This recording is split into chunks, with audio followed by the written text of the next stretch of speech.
Hey folks, welcome to the Kira Banks Show and week 33 of a year of self-love journal. This week's affirmation is, I am entitled to have a happy life. Limitless bliss and joy are my birthright. I like it. I like it. This one is, I think, pushing us to build on what we've talked about for these past few weeks. The appreciation, the love, and then to claim it and to realize that it is your birthright, that you don't have to expect. Sometimes people will be like, oh, this is going well, but the other shoe's going to drop. No, we're not playing that game. We're not holding our breath. We're not waiting for the other shoe to drop. We know that life is going to ebb and flow, but that limitless bliss and joy is coming, is sometimes, in our lives in a way that we have to kind of rest into and allow to flow. And I say that because sometimes I've heard people talk about, I want high vibrations only. And I get that. I've done the Afrocentric psychology, understand the power of vibrations and frequency and all of that. But I also think it's real and honest that we not always be vibrating at a high frequency. And that sometimes we might have things that are lower frequency happening in our lives, but the work is to be able to get to higher frequency faster, back to it faster.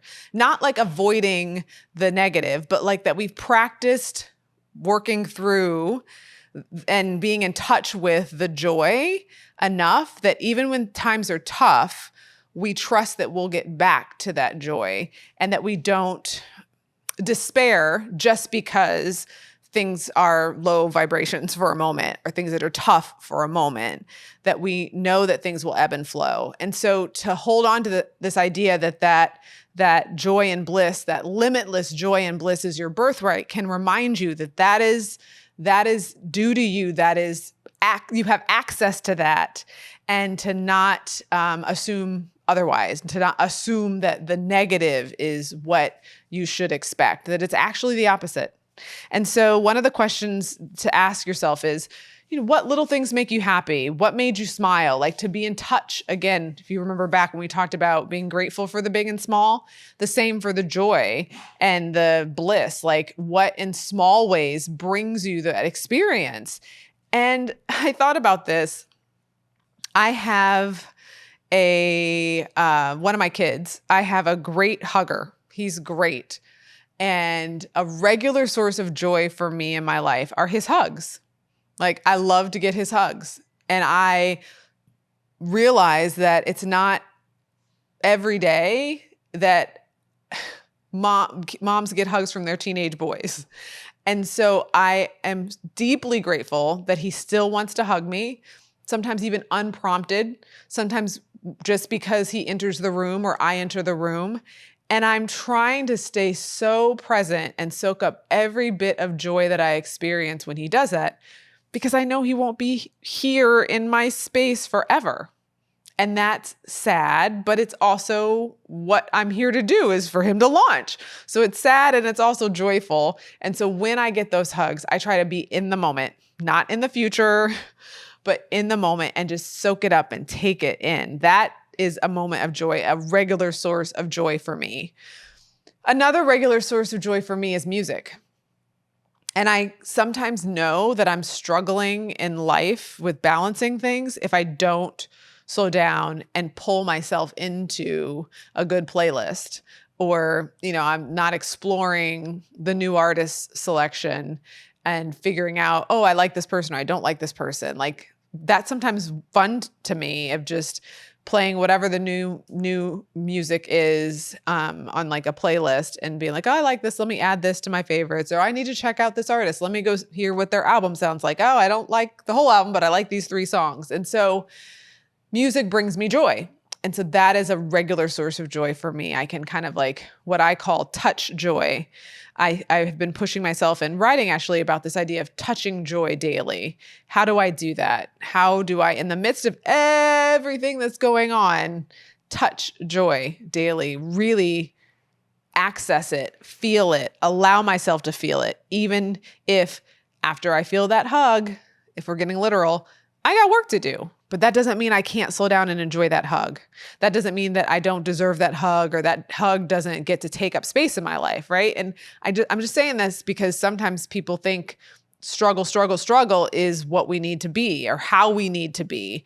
And I reject that because bliss and joy are my birthright. And so, yes, I'm going to struggle and sacrifice and push and fight for my own liberation and for the liberation of others. And I still get to feel joy. It doesn't mean that life has to be void of joy. So don't get it twisted that just because you're in the struggle that you don't take time to feel and be present in that joy. And work on noticing, like, okay, what brings you joy that's just kind of on the regular course of your day? Again, I can access a playlist. I can access a hug. Those are things that I don't have to pay for to get access to. And so identify a few of those that happen in your life that can help you see or feel that joy and bliss.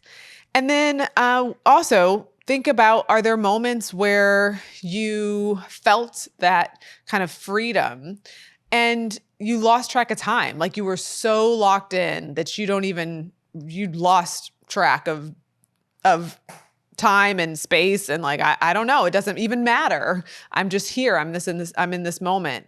And so what has that been for you? Like what activity were you engaged in? Who were you with? And for me, sometimes those are those moments where I'm on a hike, being in nature, or maybe like exploring an art museum or just kind of soaking in and learning or experiencing nature are the two things that came to mind when I thought about like, what are the times where I've just like lost track of time? Like, oh my gosh, that's 4 hours gone. Often when I'm reading, learning, writing, or just being in nature. So what are those for you? A couple activities for this week, if you're trying to practice, what is it like to touch joy, is the book, Jamila, who's the author of the book, talks about creating a self-love jar. And I was thinking about this as like a touch joy jar. Like if I know that I can touch joy, I have access to it more frequently when I'm listening to music when I love, when I'm taking time to touch grass, I'm in nature, I'm in the park that I live near, or I'm off at a more remote hike, or I'm in the pool experiencing some water. I'm a Pisces, Cancer. And so like, if I know that, I need to practice being in that, right? Just like if you want to build muscle and build strength, you got to do it over time. Same with accessing joy. You don't want to like keep it from yourself or like starve yourself from experiencing it and be like, oh, I can once this happens or when that happens. No, you can experience that bliss and joy daily. You can touch joy daily. You really can. And it actually might help you engage in the fight and struggle in a more loving way to yourself, really. Yeah. And then the idea of like coloring. Some people, they have adult coloring books now. You've probably seen those. For me, it's puzzles, just to like to have time to be present in something that I enjoy. I think the discovery and the hunt of a puzzle, of a good puzzle, of like finding just the right piece, it does something for me. And now that I'm even saying that, I have not engaged in my puzzle creating as much as I have some of the other things I talked about, like the music and the nature and the relationships, connections. And so even in just thinking about this week, I was like, oh yeah, I need to get back to that. I have a puzzle board. Which one do I want to work on?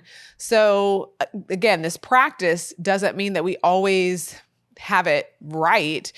Even engaging in the reflection can sometimes remind us, oh yeah, I need to pick that back up. Oh yeah, when I'm able to touch joy daily, I'm doing this more. Let me make sure that stays in my life weekly, monthly, right? That it doesn't fall off my radar to engage in. So I'd be curious to hear from you. What makes you happy? How are you touching joy daily? How are you affirming yourself? And how are you engaging in self-love and experiencing that limitless bliss and joy that you deserve and that you do have access to? I'm Dr. Kira Banks across all socials, and I'll see you next time on The Kira Banks Show. Have tea to spill or something you want to ask Dr. Banks? Contact her at kirabanks.com/stories or stories@raisingequity.org. Thanks for listening.